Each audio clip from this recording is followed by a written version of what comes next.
It's a wonderful day today. Traveler, I'm so happy you're able to accompany me for the Sub-Zero's festival. Me too, Dunyarzad. I wanted to watch Nilo's dance at least once before I pass on. Yeah, that sounds great. Wait, what did you say? Nothing. Let's just enjoy today's festival. It's a wonderful day today, Traveler. I'm so happy you're able to accompany me for the Sub-Zero's festival. Me too, Dunyarzad. Hang on, is this deja vu? What do you mean, Traveler? I feel like we've done this before. And why do you sound so tired? Oh, it's nothing. Let's just enjoy today's festival.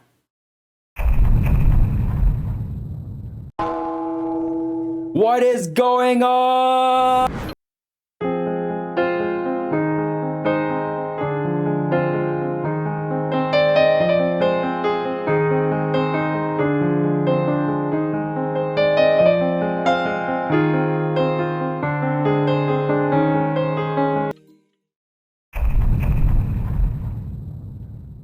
Genshin Impact is a mobile game. That means that from day one, it's an uphill battle to get people to even care about your story in the first place. Most people consider mobile games many steps below the ones featured in E3. If a game is free to play, people know that it'll have microtransactions up the wazoo, and that there'll be some barrier of separation between those who play and those who pay. And that public perception gets even lower if your mobile game has gacha in it. Well, that doesn't stop gacha games from trying to write a good story. They usually begin with a mediocre or straight up bad first chapter. There's this trend in gacha games where the story only starts to get good in a later chapter, and you just gotta stay the course until you hit that jump in story quality. But the problem is, some players drop off or lose interest long before they ever get to witness that upswing. A lot of gacha stories do improve over time, however. The writing staff starts out by testing the waters and sticking to basic story beats. I think this stems from the game's infancy and the writers not being aware of the strengths of its world and characters yet. You see, the introductory chapter for gacha games is supposed to be quick and simple. Now this is pure speculation on my end, but maybe part of this has to do with the knowledge that most people will be too caught up with re-rolling and not even pay attention to the story being told, resulting in a never-ending birth, death, and rebirth of accounts until you finally get the characters that you want. This cycle of account creation and deletion is similar to the Indian concept of samsara. Samsara refers to the cycle of life. A life begins and ends in an infinite cycle across time. And this concept is what Hoyoverse used as inspiration for its most ambitious story chapter yet. The introductory Archon Quest takes place in Mondstadt. As I mentioned before, it's a pretty straightforward RPG story. The city is under attack from the dragon Dvalin, and you, the Animal Archon Venti, and the Knights of Favonius must save the city from imminent doom. The second Archon Quest, which is called Chapter 1 even though Mondstadt is technically the first, takes place in Liyue, where you have to solve a murder mystery of what happened to the Geo Archon Rex Lapis, accompanied by a suspiciously Archon-looking guy named Zhang Li. And in the third Archon Quest, you have to free the isolationist nation Inazuma from the control of the Electro Archon Raiden Shogun. Going into Sumeru, I thought it would be more of the same thing, like all of the chapters that came before. But I was dead wrong. Chapter 3, Part 2, The More 1,000 Roses Brings, God that's a mouthful, was hands down the most engaging, thought-provoking, and well-written main story quest Hoyoverse has made thus far. Not only is the Sub-Zero's Festival the best chapter in Genshin Impact, it's one of the best gacha chapters that I've ever read. But what is a story without good characters? And by gosh, by golly, we got a great cast to accompany us. First off, we have Dunyarzad, the daughter of a wealthy family who was born with a terminal illness called Elazar, which is basically Genshin skin cancer. In her family's service is the eremite mercenary Dia, who is tasked with protecting Dunyarzad from any and all harm. Though she doesn't want to admit it, she secretly really cares for Dunyarzad not just as her employer, but as her friend.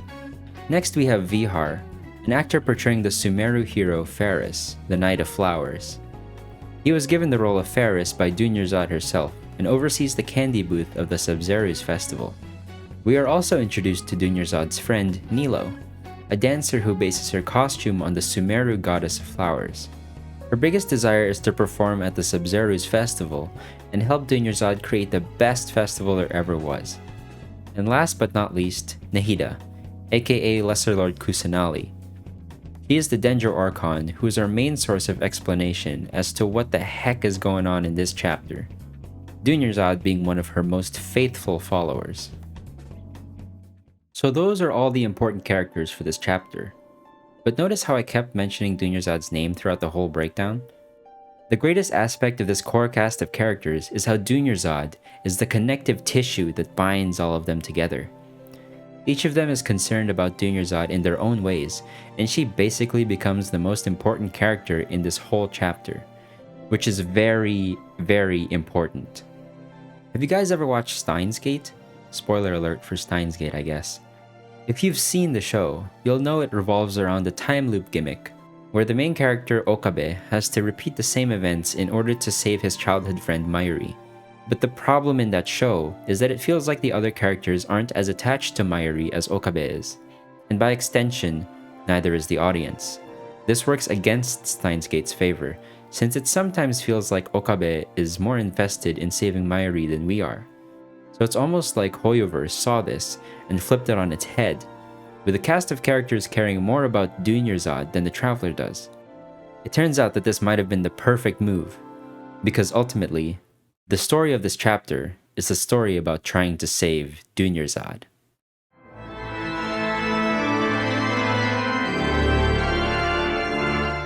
You know how in the 2.7 Perilous Trail event, Hoyoverse experimented with trapping characters in a small, confined area and seeing how players would react? So I guess they got good feedback because they had a similar gimmick for Sumeru. In previous Archon quests, you're free to roam the entire continent of Teyvat to your heart's desire, and the story will be paused for however long you want to procrastinate for. But the premise of this chapter is that we're locked in a never-ending cycle, a loop where we repeat the same day over and over again. If you try to leave the city, you're greeted with a message saying that, hey, you can leave for sure, but it's really best if you just stay here for the best story experience. I bet you didn't even realize this because you were too engrossed in the story. In this chapter, we are trapped within Sumeru City. The way you first realize what the heckity heck is going on is magical. First, we interact with the same vendors as we did the previous day, and at this point I thought I just dozed off accidentally or missed something while playing. You even see the Traveler quietly confused as they piece together what's happening. Then there's this minigame with Vihar that you do on the first day where you have to guess which cup has the good candy. You have a 1 in 5 chance of getting it right, so you probably picked wrong the first time through. Then when we get to Vihar's booth the next day, you already know which cup has the candy in it. One of my favorite moments is when after going through several cycles passively, the Traveler does the Vihar minigame again, and all the dialogue options just say number 4. It just shows how fed up the Traveler is at this point, and they go on to say what type of candy is under every single cup. It's such a good character moment for the Traveler, reminding us they're their own characters and not just empty vessels for the player. It's also so great that we finally get Traveler voice acting segments with the contemplation mechanic. We are all in a dream. It isn't that the people of Sumeru don't dream. Rather, the Akasha is taking their dreams from them. Zach Aguilar and Sarah Miller Cruz have deserved more voice lines for such a long time, and I'm just happy to hear their voices again. It just makes the Traveler seem way more alive and involved in the story this time around. The more we play through the quest, the more frustrated the Traveler gets with the whole predicament. Eventually they say, fuck it, time to fight something. And instead of Dia fighting the Eremite kidnappers in one cycle, the Traveler proceeds to bring the beat down on him.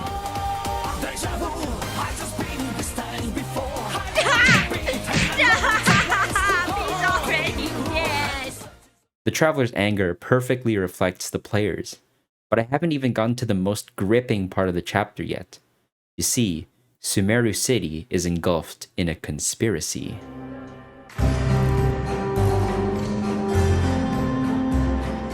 Remember when I mentioned how Rex Lapis, who's totally not Zhongli by the way, got murdered? Well, that mystery is diluted somewhat by us going on many different side quests before having Zhongli just flat out tell us, "Oh yeah, I just did that to test the people of Liyue," which, while in character for Zhongli, makes the whole murder mystery aspect far less engaging. Well, since the traveler is locked in a never-ending cycle, of course the player would want to get to the bottom of things. Thankfully, they implemented two fantastic additions to the chapter, the contemplation mechanic and Nahida. Let's start with the contemplation mechanic. Not only does this give travelers some much needed voice dialogue, it allows players to use their own brain power and deductive reasoning. I mean, yeah, you could just look up the answers on some guide out there, but that ruins the fun. This mechanic was the first time I actually had to think when doing an Archon quest. In fact, this chapter is surprisingly light on combat. The only one is the part where the traveler beats up the Eremites like I mentioned earlier. And even without that combat, this chapter is frequently mentioned as the best main story quest thus far. It just goes to show that people have been craving for a more engaging main story, and it's such a relief that Hoyoverse actually gave that to us. But the biggest highlight of the chapter to me is the Dendro Archon herself, Nahida. Usually Archons are otherworldly. They're these distant, borderline, omnipotent presences in Genshin's story that feel unrelatable. Zhongli and A both exude this intimidating aura that, while understandable, because they're gods and all, comes off as cold and distant. Venti lacks this intimidating aura, but honestly, I sometimes forget that he's in the game. He's mostly just a side character by this point, and I don't know, personally, I just never got attached to him. But Nahida's involvement in the story, as well as her back and forth with the Traveler and Paimon, make it impossible to dislike her. Being the newest Archon, she lacks the distant, godlike personality traits Archons get from living thousands of years.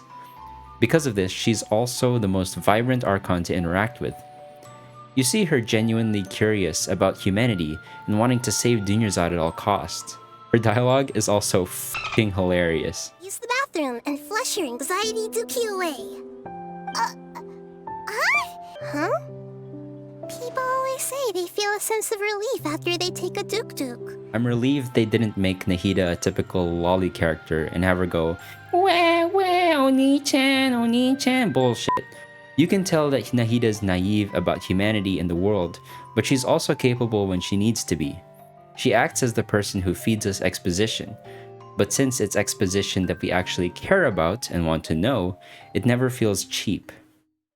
Nahida doesn't just give us all the answers in one go. Her justification is that it would blow our minds, but from a writing standpoint, it's much more fun for players to unravel their thread of information themselves and come to their own conclusions. At first, we think we're locked inside a time loop. Of course, this would be the first assumption we jump to after years of watching many different time loop stories. But Nahida's all like, close but no cigar, and we're just like, what? So we try doing things we wouldn't have done, and Nahida tells us, oh, you've already tried that like 7 times, and then we realize that, oh boy, we're just playing one of many possible cycles. So we're like, are our memories just reset every day? And we think, oh my god, I'm a genius, let's go. But Nahida's like, you're getting so close. So we're like, f***. Then we try leaving the city and realize people don't come back if you step outside the city limits. There's this great part where Paimon's all alone for the first time in my life. I actually felt sad and kind of bad for her. And then Dia briefly joins us for one cycle, and we're like, finally someone we can talk to about this that's not just Nahida. But then the cycle resets and she loses her memories, and we're just like, no! But then, we finally get it. After countless cycles, we finally know the truth. Turns out that this is all an experiment by the Academia sages, those Dumbledore-looking motherfuckers. This whole time, we've been like lab rats in their fucked up experiment running around Sumeru. They've been using someone's dream to make a Sub-Zerus festival that repeats the same day over and over again. So we're like, great, we just need to find whoever's dreaming and wake them up. First, we ask this random store owner, and he's just like, are you stupid? And then we ask Vihar to make a wish, and like a grade A Giga Chad, he just wants Dunyarzad to be happy because he likes her. Ooh. And then he finally makes his wish, and nothing happens. Oh my god, I wanted to hug him so bad after this. Like, bro, don't worry. We'll save Dunyarzad for you so you can get married and, I don't know, hold hands or something. So we go back to looking for the person dreaming. Now, did you notice how out of all the characters I mentioned earlier, not once have I mentioned Nilo's name this whole time? Yeah, I was already suspicious that she was the dreamer because she hasn't been doing anything this whole quest. And man, I was right! Ooh! Okay, so Neela realizes she's in a dream, and she performs one last dance to celebrate the actual end of the Sub-Zero's festival. Out of all the Genshin cinematics I've seen, I have never felt such accomplishment, relief, and joy before watching this one. Seeing Nilo perform her dance, Dunyarzad's specter watching her friend, it was just a fantastic way of capping off this whole chapter. And with that, we have just finished the Sub-Zero's Festival chapter. And by God, was it the most immersive experience that I've ever had playing Genshin Impact so far. At the end of the day, I don't consider myself the biggest authority on gacha storytelling or anything. I just wanted to share why I love this chapter so much. And if you clicked and watched the video up to this point, first of all, thank you. You probably share the same opinion of this chapter that I do. That this is the point where Genshin's main story got legitimately really good. Not just good for a gacha game, but like a fully realized, well-told story. Why is the Sub-Zero's festival so special? Well, it's because this is the first sign that Genshin has jumped into a higher level of storytelling. Hoyoverse improved their writing to the point where they are more confident in their characters, world building, and most importantly, have full trust in their players' intelligence. I don't know where the story will go from here. Maybe this is the peak of Genshin's writing, or maybe this is just a glimpse of what's to come. But personally, this Soul chapter has made me glad that I clicked that download button 2 years ago, and has made all the ups and downs worth it.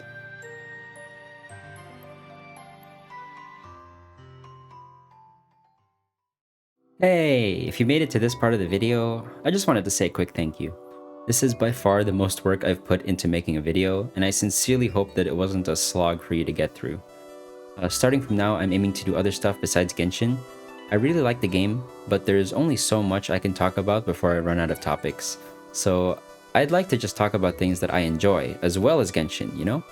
So if that sounds like something you'd enjoy, stick around, and if you like the video, just do everything that YouTubers tell you to do at the end of videos, okay? Have a good one. See ya!